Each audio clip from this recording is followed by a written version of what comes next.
Welcome to another edition of the program on the Biblewheel.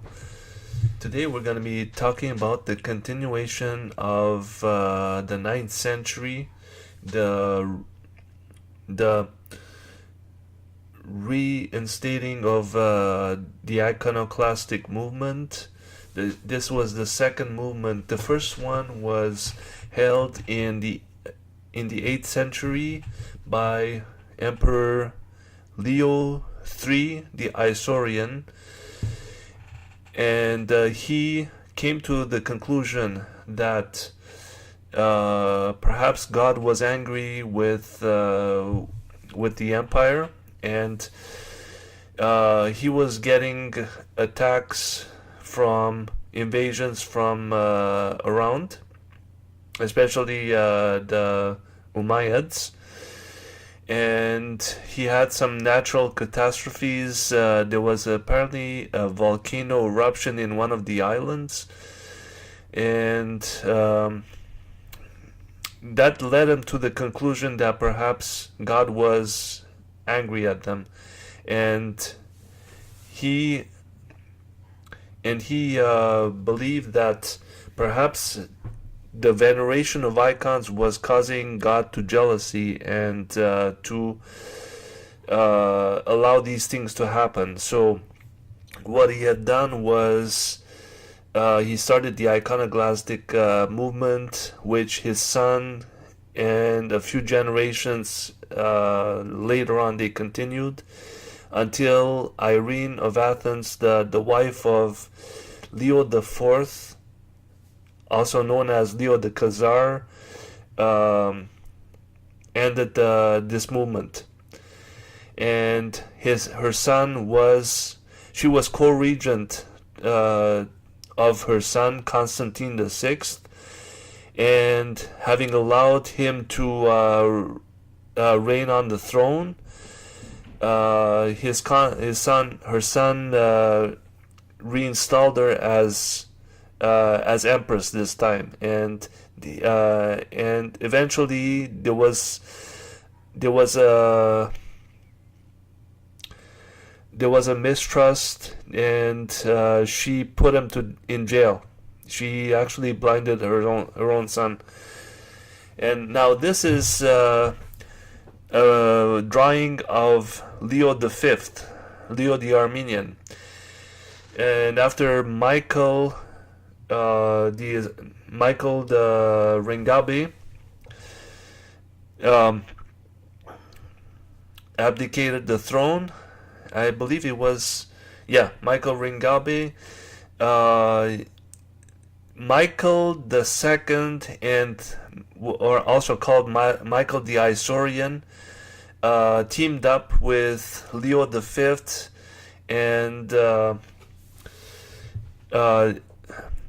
encouraged the overthrow or the forced abdication of Michael Ringabe. Michael Ringabe was the son-in-law of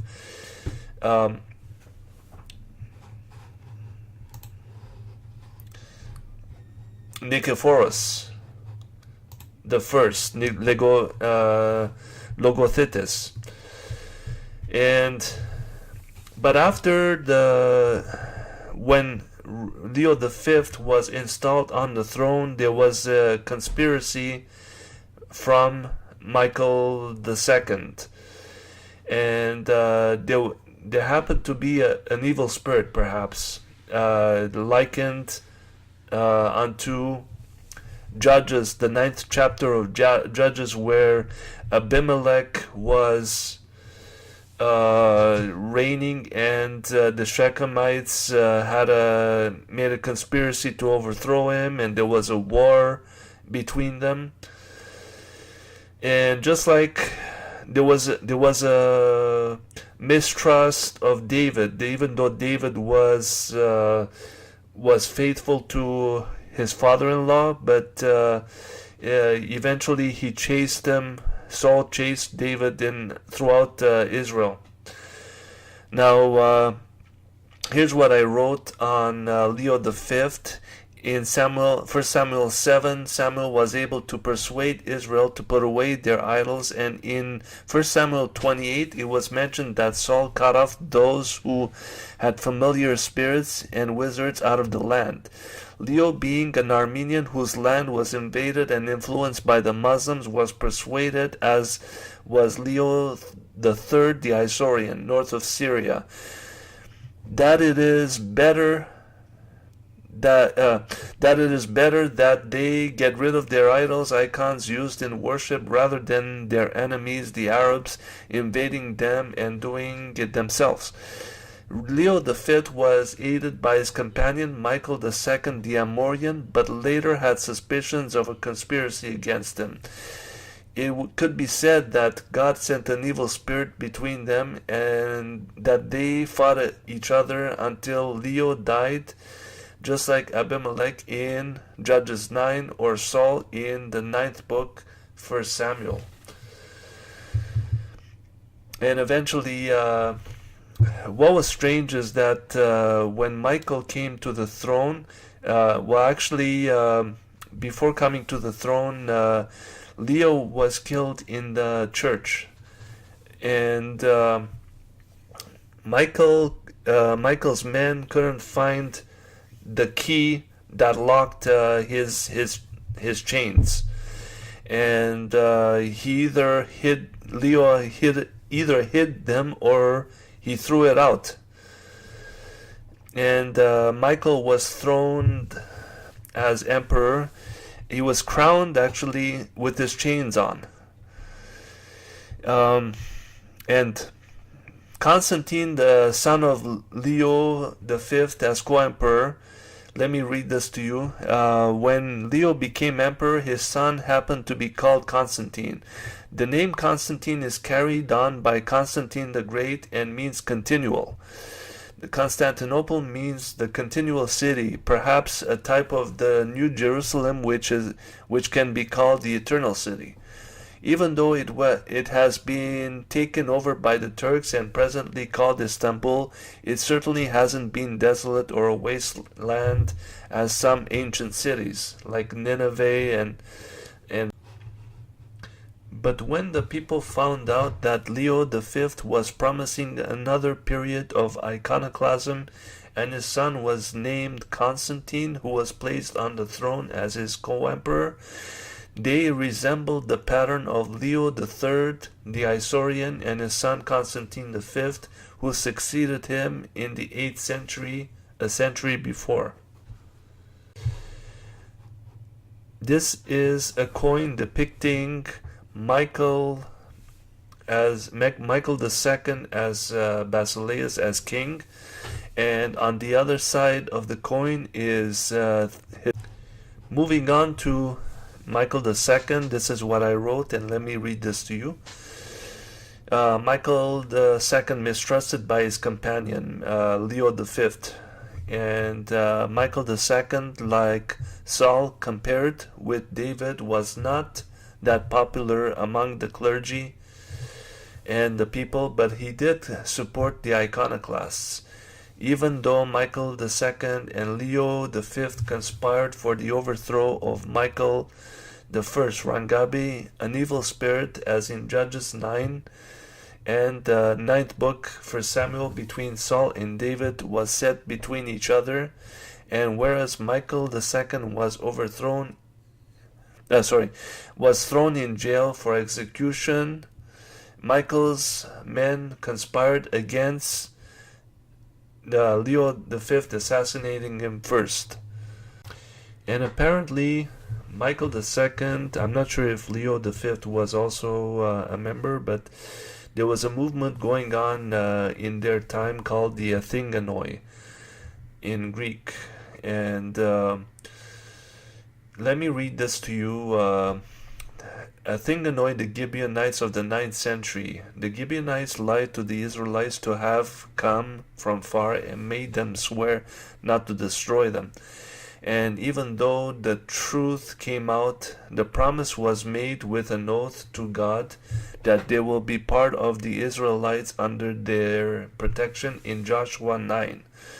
And that was because they failed to pray unto God for guidance, for advice. And therefore God said you have to respect your promise, your oath.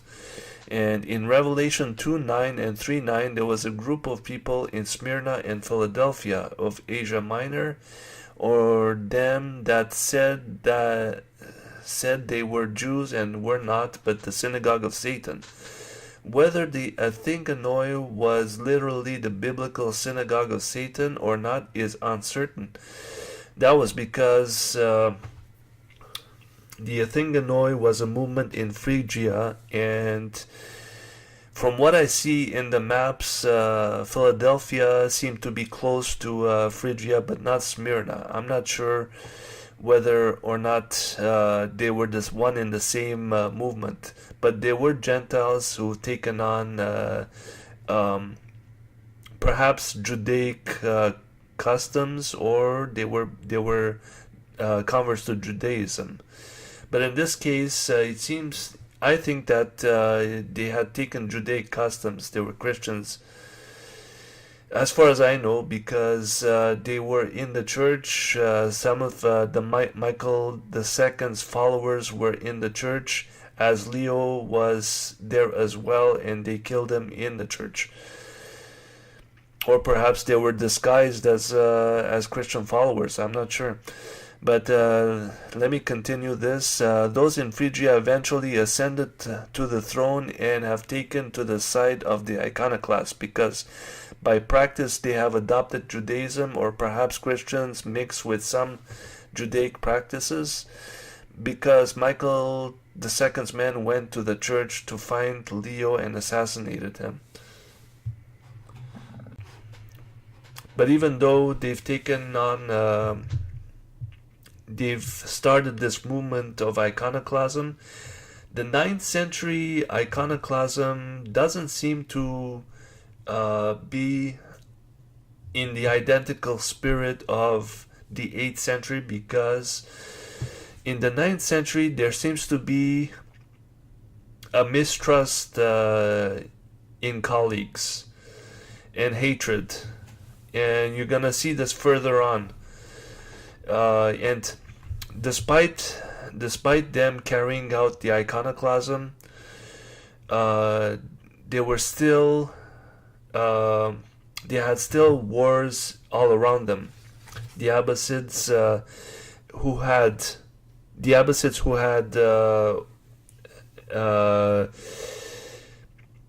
fought against the Umayyads. They had an internal revolution, and for a while there wasn't any tendency to invade any more lands, but there was provocation against the Abbasid Empire, the Abbasids Caliphate, I mean. But eventually his son, Michael II's son, Emperor Theophilus, becomes king.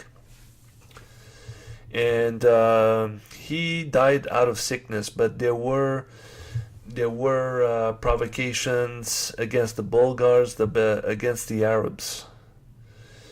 But eventually Theophilus's wife Theodora becomes empress and co-regent of her son Michael, and she stops the iconoclastic movement of the 9th century. What I wanted to say is that even though in the 9th book, 1 Samuel, Saul had, in the beginning, Samuel encouraged the Israelites to put away their idols in 1 Samuel 7, and later on God had pointed out that he was going to he wanted Samuel to anoint Saul as king. And later on it says in chapter 28 that Saul had persecuted or put out the witches in his kingdom, but he disguisedly approached the witch of Endor. I hope that you enjoyed listening to the program. We will be continuing our study particularly on the 9th century Byzantine emperors, moving along to Theophilus' wife Theodora, co-regent to her son Michael III, and the latter's co-emperor Basil I the Macedonian. If you like this study, please subscribe, click on the right like button, and share this with your friends. I am open to hear your comments and remarks. Check out my other videos in my channel and join me on the next program.